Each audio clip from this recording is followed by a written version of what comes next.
I wanted to start with a couple kind of cartoons or things that I think set the stage for this. So the first is someone who's looking at a wheel, and the other person says, Ryan's a late adopter, right? And I bring this up because I think that when we talk about these things, and I think David's also going to speak about this, there's a way in which when we think about disruption, when we think about technology, there's already a kind of sociology of fear. An idea that we're missing out on something. The idea that we're going to be late to catching up, right? And I think that creates sometimes a misguided or distorted notion of what's actually happening, okay? What the time frames are, what the technologies are, and really also what the possibilities are. If there's one element that I hope that you get out of this talk, it would be that while the technology is advancing rapidly, it's still very much in its formative stages. And it's still very much at a place where we have so much opportunity, both as a society and within organizations and individually, to shape, both normatively and in practice, where we want it to go. Okay? So don't think about it necessarily as having to adopt to the technology. Think about it as what technologies are emerging and in what ways do we want to adapt to it and adapt them to us and our needs. So I have a kind of second cartoon that I think spells this out a little more, which is in a kind of corporate boardroom. It's a modern one because none of them are wearing a corporate lasso, so they're all kind of dressed in smart, cool culture. They said, but what if consumers aren't looking for a, quote, disruptive, synergized paradigm shift in a breath mint? And I think the reason I put this out as well is because it really is about the fact that oftentimes we have a misguided view of what technology is, where it's coming from, and what is its purpose, right? So for instance, I mean, so much of technology, almost all of technology discovery itself is about long-term public investment and development and research, right? What we're looking at here oftentimes, and when we're talking about this from an organizational perspective, it's about innovation. And you have to think about what this means for us, what this means for your organization, what this means for society, both in the short, medium, and long term. And is it actually fit for the purpose that we want, right? So let's just start with a kind of some basics, if we can. So what is the fourth industrial revolution? Well, in many ways, it's been actually defined by Klaus Schwab, though there's a variety of now emergent philosophical, kind of political and sociological understandings. But this was one of the originals, and it was actually in his kind of path-breaking book, The Fourth Industrial Revolution, which, by the way, I mean, it has its positives and negatives, but as a very accessible introduction to some of these trends, I would suggest you look at it. And I don't get any royalties, so. So he says, the previous industrial revolution liberated humankind from animal power, made mass production possible, and brought digital capabilities to billions of people. This fourth industrial revolution is, however, fundamentally different. It is characterized by a range of new technologies that are fusing the physical, digital, and biological worlds, impacting all disciplines, economies, and industries, and even challenging ideas about what it means to be human. Now, why I like this definition is threefold. First, because I want to start from a process that whenever we talk about this, think about some of the assumptions that are here, right? Because there's always biases and assumptions. There's always ways in which this is coming from a very particular perspective, right? So this idea that the Industrial Revolutions, for instance, liberated humankind, that in itself is a very controversial point. It's a particular type of narrative, right? And it's an idea that when we talk about then the Fourth Industrial Revolution, that it's part of some clear progress of industrial liberation. When in fact, if you actually look at the history, it's much more complex. It involves a range of different other facets. And it's not purely about liberation, right? And that's a very particular way of looking at it. So when anyone says to you disruption or Fourth Industrial Revolution, they're already playing on a very particular type of historical narrative. And it's one that deserves critical reflection. But what is key here is in many ways the second part, this integration part. It's about the ways that a lot of different elements that right now we can kind of see as distinguishable. One part that he doesn't put in here, for instance, right, the physical, digital, and biological worlds. Things that we take for granted as being clearly separate are not necessarily easy so separate, right? For instance, I'll give you just a brief example of something. Right now, we think of democracy as going and voting in a ballot box or behind a curtain, as they do over here. I always like when politicians vote for themselves on election day and the reporters ask, who did you vote for? And it's like, I wonder. But it may be incredibly different in even 20 years. Virtual technology might actually give stakeholders or citizens the ability to create virtual worlds based on their experiences that politicians can look at, experience, immerse themselves in, and directly respond to the specific challenges and obstacles of their constituents. Right? We may actually exist much more in virtual spaces. Okay? Things are changing rapidly in a certain way about how different things that are now so distinct could be coming together. But it's also quite philosophical, and I think this is something that I want to point out because we don't do this enough, which is it is actually asking us some serious questions. What does it mean to be human? What does it mean to be connected?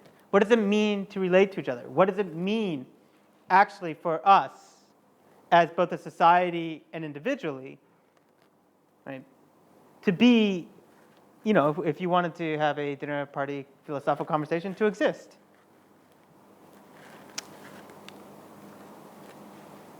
However, it is within, as we said, a historical context. Okay. So when you talk about this, they're often saying, when they say fourth revolution, they're saying the first revolution was around water and steam. Okay. The second, electricity. The third, automation. And the fourth, cyber-physical systems. And it will have serious potential economic implications, ones that are tangible, and if not completely predictable, at least can be projected. Okay, so we're talking about 2020. Okay. 4 billion people connected. A $4 trillion revenue opportunity. 25 million different apps. Okay. Yeah. 25 billion embedded and intelligent systems. Okay.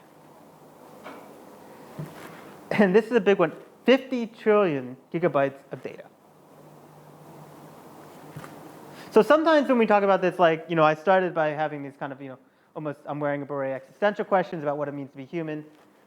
But there are serious, concrete, tangible things that are happening.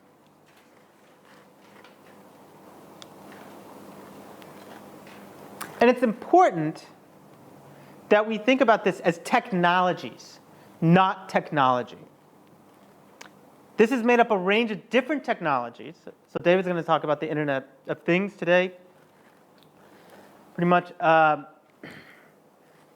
But each of these has their different trajectories, are at different places, okay? And will have their own effects. So usually when we talk about this, we'll be talking about things like artificial intelligence, okay? And that's around machine learning and the ability of machines to have some kind of cognitive functions and learning ability. Robotics, much of what we just saw today. I don't think I can compete with the robot in the window. I thought that was fascinating. Big data and the Internet of Everything. Okay.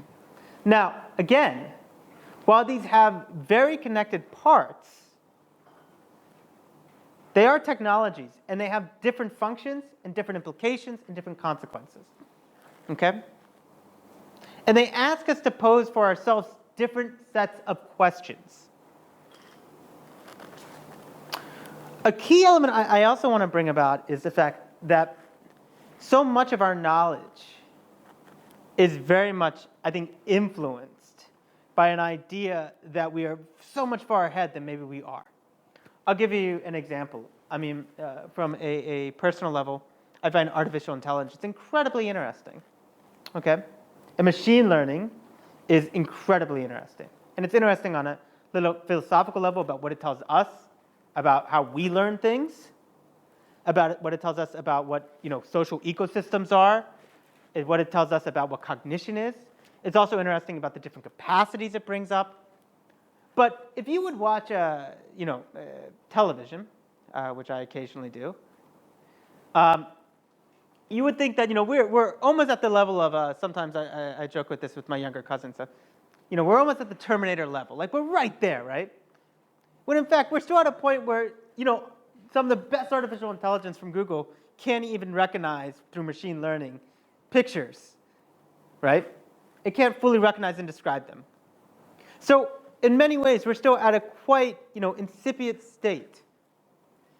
And I think it's important to recognize that because when we talk about disruption, again, there's this huge kind of fear sometimes that comes out, that this is happening so quick, and it's a tidal wave. And while I think we do have to think about it and plan it, it's also something that we're still in a position to have serious, substantive discussions about.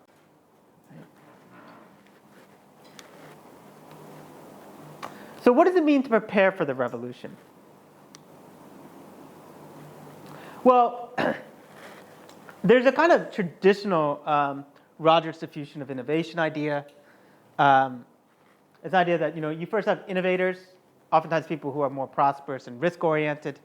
Okay, so they're one of the key kind of misconceptions from an economic point of view is that risk-taking is very much based on competition, or it's very much based on lack, when actually what we found, particularly around diffusion, is that it's based more on collaboration and security, right?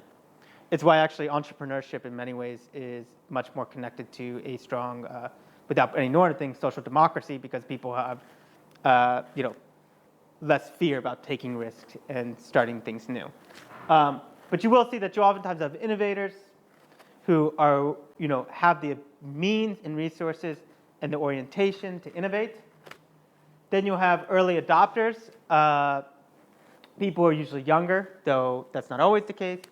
More educated, though that's not always the case. Oftentimes people who are influential, community leaders, and not necessarily prosperous, but desiring to use this innovation effectively. Okay, so people who are kind of on the first wave of this. Right? Then you have an early majority.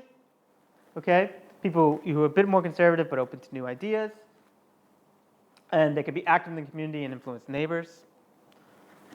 I don't know my neighbors very well, so I don't know how influential I would be. A late majority, and then people who, I don't like this term, but they call laggards, who don't really adopt to technology to the very end, if at all. So you can see that there's this kind of wave that you have innovators, then people who adopt rather early, then an early majority, kind of there's almost a tipping point, late majority, then laggards. It's very complicated. Rogers actually made his entire career off of it. Just like they just gave the Nobel Prize in Economics to someone who said the very complex thing that people don't always act rationally. So, however, there is a kind of notion of technological disruption now, right? And it's disruptive technology and disruptive innovation. Those are two separate things. Sometimes when we talk about disruption, it's very easy to forget that. So disruptive technology, this is from a quite well-known technology theorist, Ilan Zeleny. The effects of high technology always breaks the direct comparability by changing the system itself, therefore requiring new measures and new assumptions of its productivity. For example, you can directly compare a manual typewriter with an electric typewriter, but not a typewriter with a word processor. Therein lies the management challenge of high technology. So when we're talking about disruptions here, we're talking about things in which all of a sudden you have innovations that are incommensurate with what happened previously, right? How do you compare really a word processor and typewriter, right? When something becomes, if you will, a difference of kind as opposed to a difference of degree. There's also disruptive innovation, which is very connected to this. And this is by actually the person Clayton Christensen who came up with this idea. The technological changes that damage established companies are usually not radically new or difficult from a technological point of view. They do, however, have two important characteristics. First, they typically present a different package of performance attributes, ones that, at least at the outset, are not valued by existing customers. Second, the performance attributes that existing customers do value improve at such a rapid rate that the new technology can later invade those established markets. So what this means, essentially, if we don't read it in Japanese stereo instructions, so to speak, is the fact that oftentimes when we're talking about disruptive innovation, we're not talking about huge leaps in technology. We're talking about some of the difficulties about making this technology accessible and marketable. Okay? And we need marketable here not just in the kind of capitalist sense, but in the broader ways in which people adopt technologies and are incentivized to do so. So the first is that they might actually provide things that people don't even know that they want, right? So a perfect example in many ways could be the difference between, do people still remember the VHS tape and the DVD and then Netflix, right? So, I mean, I had an interesting conversation with my father, who's a very wonderful guy, and he had no idea what Netflix was. And when he came and visited, because I just had a baby who's 7 months old, he said, "Oh, what is this?" And when we explained to him that essentially you pay for a service and you don't ever need DVDs again, he was so excited. And he actually said to me in a very similar way, he's like, "I didn't even know I wanted that. Like, that's fantastic, you know." And then he was convinced for 2 days that my sister and I, who was also visiting, were actually doing something illegal and stealing things. He's like, "There's no way this is legal." And we're like, "No, it's quite legal, actually."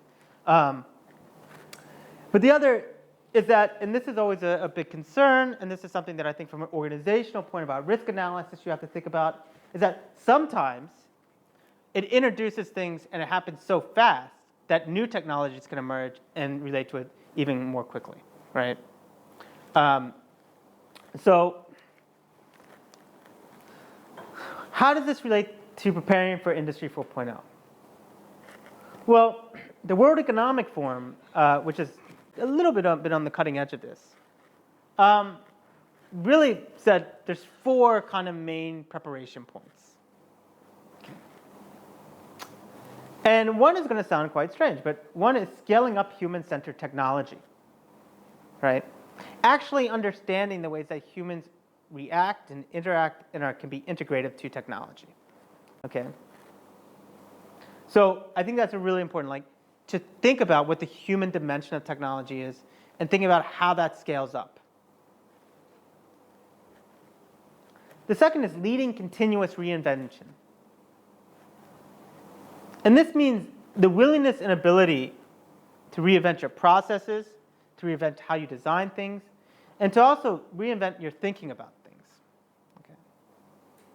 Now, the third sounds a little bit hypocritical based on what the second was, which is creating sustainable systems. But they come together, and this is, I think, a key challenge that all of us will face. How do you create the sustainable conditions that you can actually engage in continual reinvention, right? What are the ways actually that you create a sense of continuity, a sense of engagement, and a sense of structural innovations that allow for people to have long-term investment to continually reinvent themselves and reinvent their systems? So it's always getting that balance right. How do you create that foundation to be dynamic? And then I think this is something that we're all going to have to begin thinking about. What are the geoeconomic shifts that are happening? Okay. What does this actually mean for us? Right. I think that from if you will, a level of which we're speaking, I think that does mean that we have to take a step back from a range of the things that we take for granted. Okay. I'll give you an example of something, right? When we think about investment strategies, for instance, because these do require investment. They require investments of time. They require investment of funds. They require investments in many ways, most importantly, of our own kind of capabilities and human resources, right? It's quite clear, right, that the existing model of financial investment is simply not up to the task of doing the long-term types of sustainable capitalization necessary to actually have, if you will, technological disruptions, inventions, and in many ways, development. It's one of the ironies. I used to tell my economics class about this. One of the great historical ironies, if you look at it, was the fact that in the 1960s, where you started to have an explosion of this. I don't know if explosion is the best word. It's very warlike and martial, given what I'm about to say. Is that you had two main competitors competing, if you will, to see who could be most technologically advanced. One was the United States of America, hyper-capitalist, right? Totally about competition. The other was the Soviet Union, very much about supposedly cooperation, collectivization, public investment. Now, one of the greatest ironies is, why was it, and you can tell by my accent, I'm American, but I had nothing to do with this, so. Why was it that the US ended up being so dynamic? Well, the initial answer is to think, well, it's because of its system. It was much more competitive based. It was much more about being dynamic. But actually, it was the exact opposite. It was because in the late 1950s, first under Eisenhower and then under Kennedy, there was a commitment to actually nationalize, make systematic, and coordinate investment in science, innovation, and technology. And this is a key point. The United States made it clear that around this industry, they did not want competition. They wanted collaboration and knowledge sharing, and they also wanted long-term public investment and long-term investment in skills training, right? This is a huge point. When you come to selling it, you can sell it however you want. But when it comes to actually that part, right, they were about as collectivist as you could get. The Soviet Union actually took the other way. They said they wanted different departments to compete with each other, right? You had to, in very much the same ways in which we have No Child Left Behind schooling system, you had to prove that you were innovating, you were getting short-term and medium-term investment, and it was very much a competitive, almost internal market dichotomy. And they failed miserably starting from the early 60s onward. So it's a matter of us, and I don't bring that up to normatively say what's better or worse right now. What I bring up is to say, from this fourth point, we have to be able to respond to geoeconomic shifts, and we have to be able to question the assumptions that we have, okay? So what type of revolution will this be? Okay. We hear a lot about revolution, sometimes good, sometimes bad, but what is this actually going to be? Well, I think sometimes we can think about it very utopian, right? And there's an idea very much, in many ways, borrowed, I think, from past discourses in the 60s and 70s, of the creation of a technology-driven leisure society, right? I don't know, did they have it in the UK? They might not have, but do you remember that show, The Jetsons? Right? Which, looking back now, seemed horrible. Like, they had flying cars and amazing things, and yet they all still worked 60 hours a week and hated their boss. And it was still extremely patriarchal and sexist, so... but nevertheless, there's that idea, right, that this could be, a completely kind of utopian change. There's even things which you probably haven't heard of, but are actually getting increasingly popular within some kinds of think tanks and policy circles. It's the strangest name: fully automated luxury communism, where machines do the heavy lifting and employment as we know it is a thing of the past. Kind of if Lenin went to Harrods, I guess. We also have dystopia. So we have the sequel to Blade Runner coming out. I don't know if anyone's going to watch that, but it's that kind of notion where you're going to have mass unemployment, technological totalitarianism, where you're fully transparent and fully surveilled, and robots and corporations rule. Right? So you kind of can have these two views and perspectives. And I guess if you think about it in this way, there's a way in which you're almost asked to think: is it a glass half empty or a glass half full? I I'd actually like to say that neither of these really make a lot of sense if you actually, are involved with the technology, are interested in the technology, and if you actually are aware of how these things happened in the past, right? I think the first and second industrial revolution, so to speak, are a good example of this. It had extraordinarily dystopian effects. I mean, you look in the United Kingdom itself, for instance. I mean, it completely rearranged the ways in which you had inequality. It rearranged the ways in which land was used. It brought urbanization in ways that could be very destructive. I think it's almost impossible for us, and I say this now, like, even if you watch the Sherlock Holmes movies, to think about what a Victorian city was, particularly in the mid 19th century.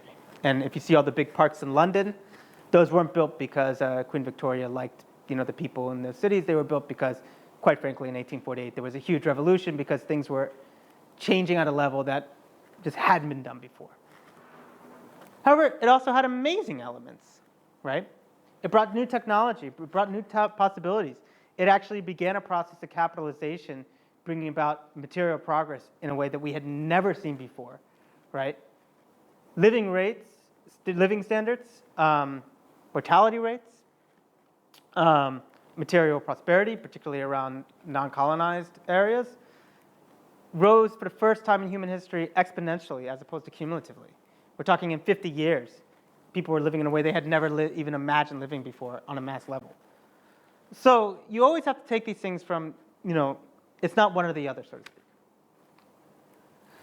But there is a kind of way in which we can think about this called transhumanism.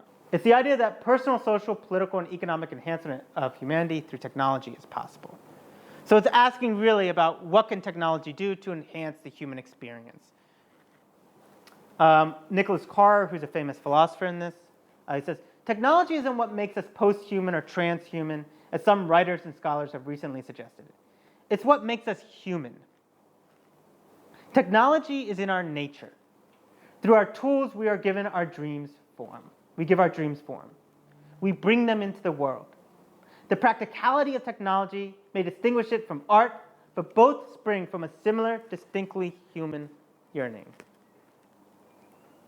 Okay? And I think this is an important part, that when we're talking about this isn't something new. It's been part and parcel to the human experience that we use technologies to change the content, form, and practice of our aspirations and our perspectives, right? I always find it an interesting thing, one of the questions that is often forgotten is what separates humans sometimes from other conscious or cognitive beings.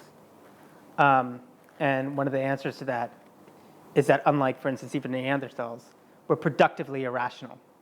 And what that means is that we have a little bit of insanity in us. So if you think about it, why would anyone build a ship and get in it and try to sail across a body of water when they can't see land on the other side? Right? Why would you change, and this is true, this is something they've only found in prehistoric Homo sapien communities, why would you change your use of tools if it works? Why do we do things if something works? Right? You have the thing, if it ain't broke, don't fix it. Yeah, we always try to fix things sometimes when it's not broke.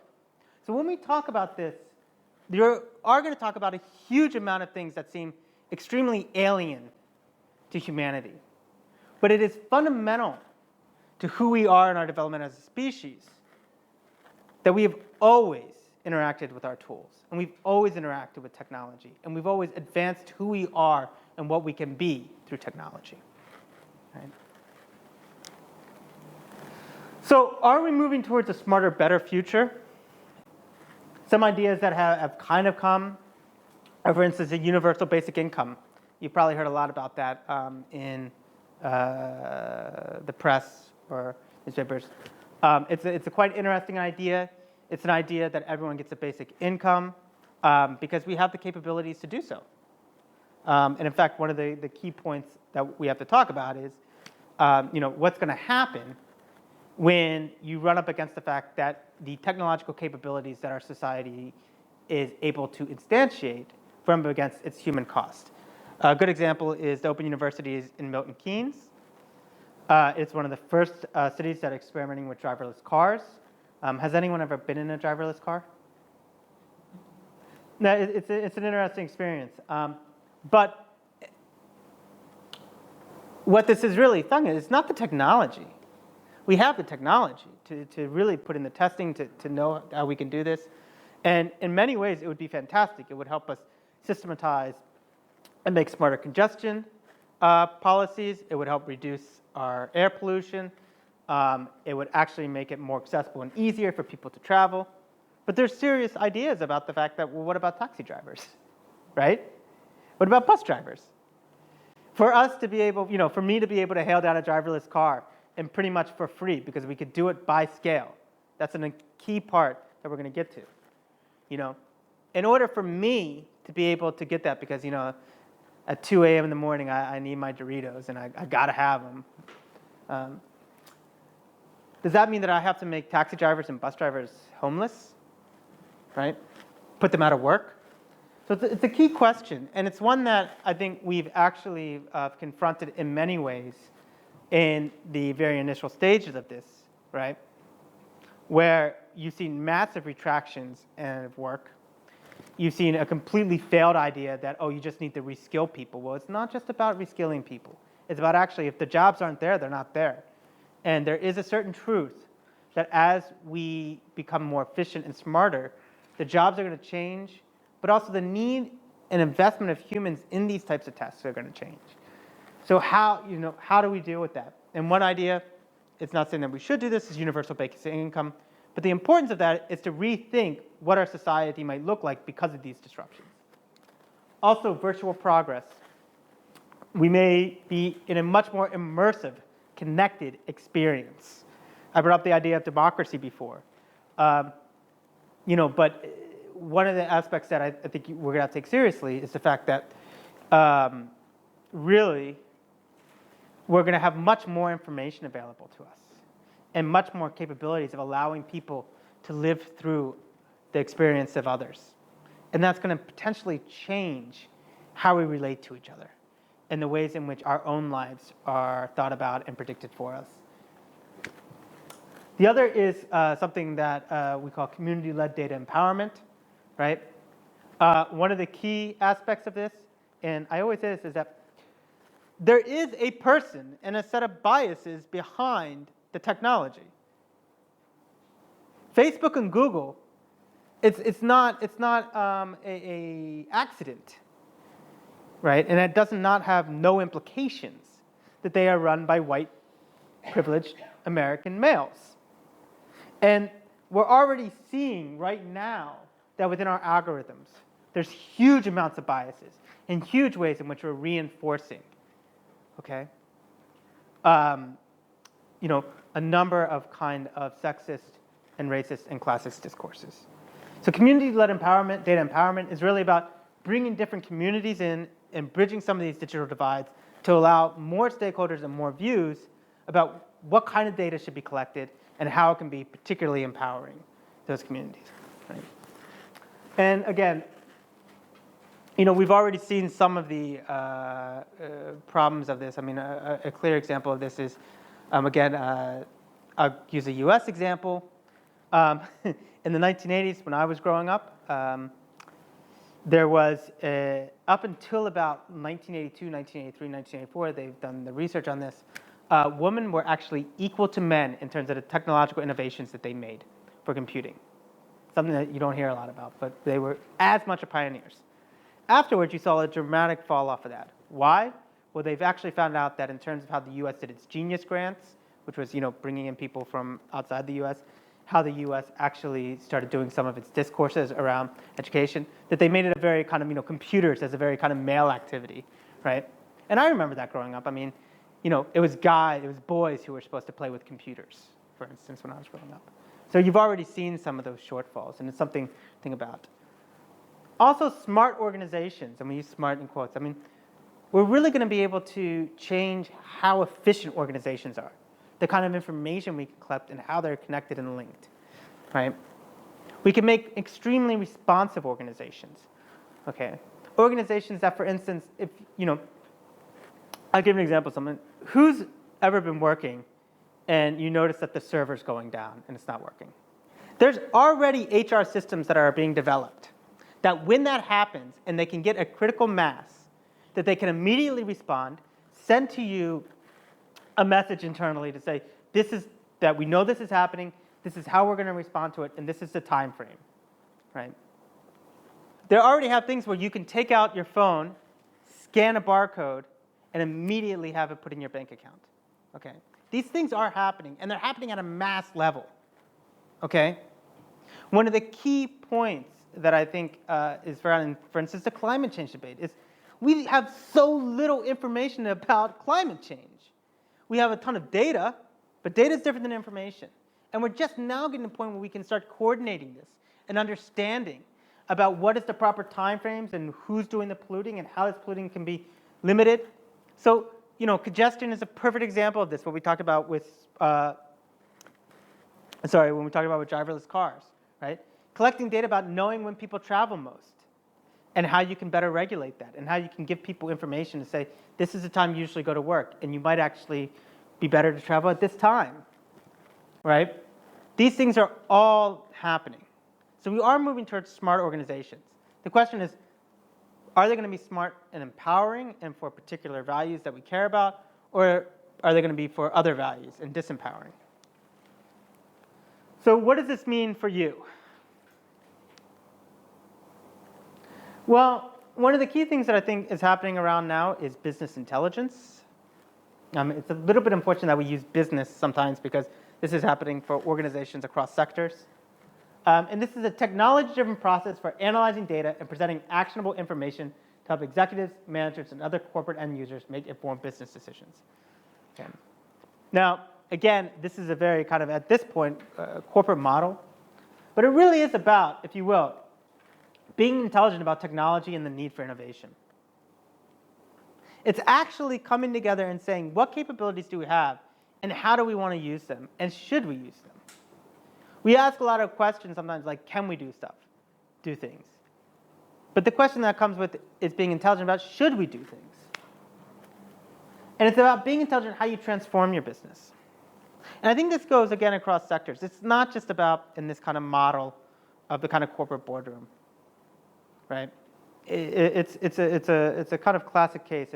You say to yourself, and again, I'm sorry if I use this example, but they've made 2 biopics of Steve Jobs. Have people seen those?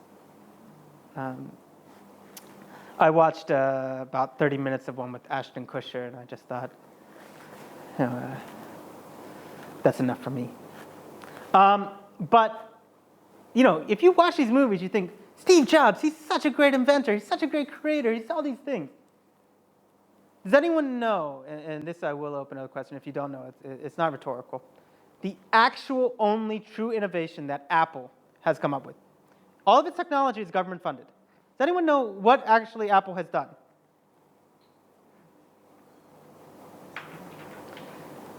Okay, what Apple has done, and it's very ingenious, is they were convinced that they could make people buy practically the same product for more money year after year with very minor innovations and advances. That was it. And when people come, and this is things you'll never see in the movies. They said, no one, I don't know if they called him Steve or Steve-O or what did they call her, Mr. Jobs, but they said, if someone buys a mobile phone, why would they buy one the next year? Why would anyone do that? Why would you buy a laptop if you already have one? And it was an idea that updates and innovation would actually impel a market incentive. And when we talk about business intelligence, yes, we're talking about analytics. But I also want to stress here something. It's about being intelligent about what your organization needs and how you can use technology to fulfill it.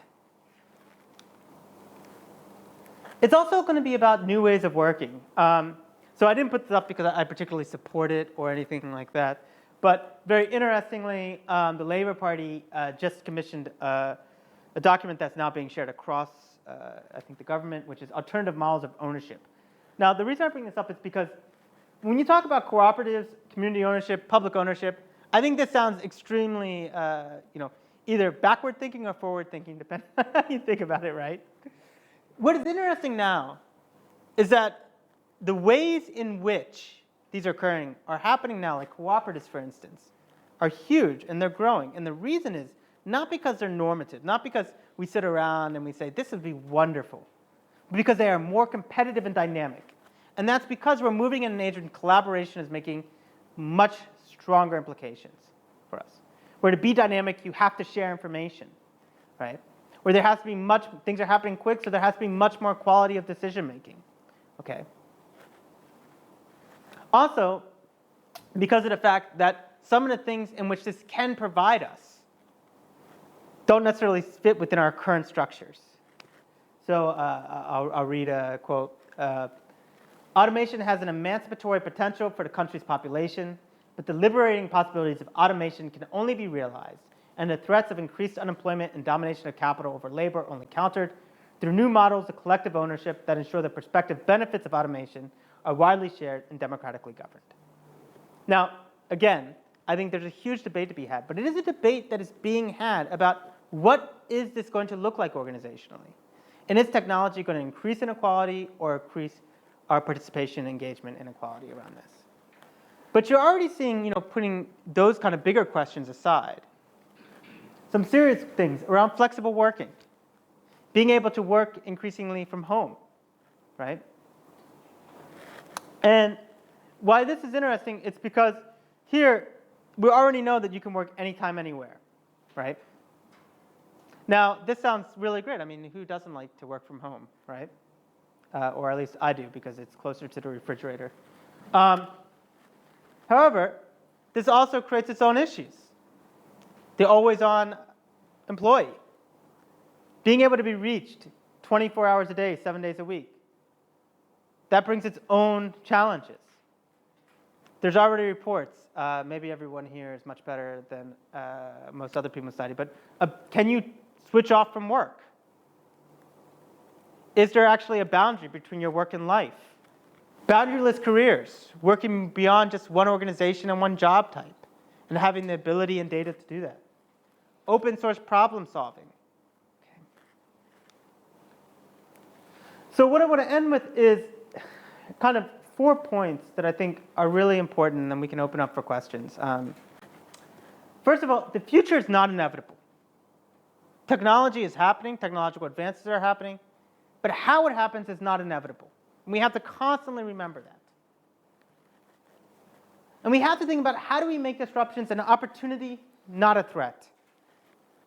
When you think about technology, how can we think about it as not something that scares us, but is actually an opportunity? And if you are scared about it, think about more widely from yourself, but what kind of institutions and structures do we need to make it feel like an opportunity, not a threat?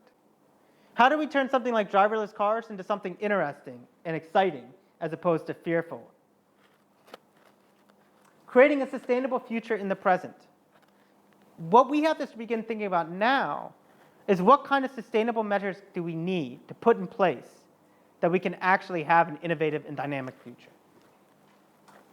And finally, rethinking value for a new economy. The economy is changing. Its contours are changing. Its organizational structure is changing. What does it mean to be valuable? What does it mean to add value? What will be valuable? Okay. And this goes to the questions of the ethics and desires and aspirations we have about what technology can provide us.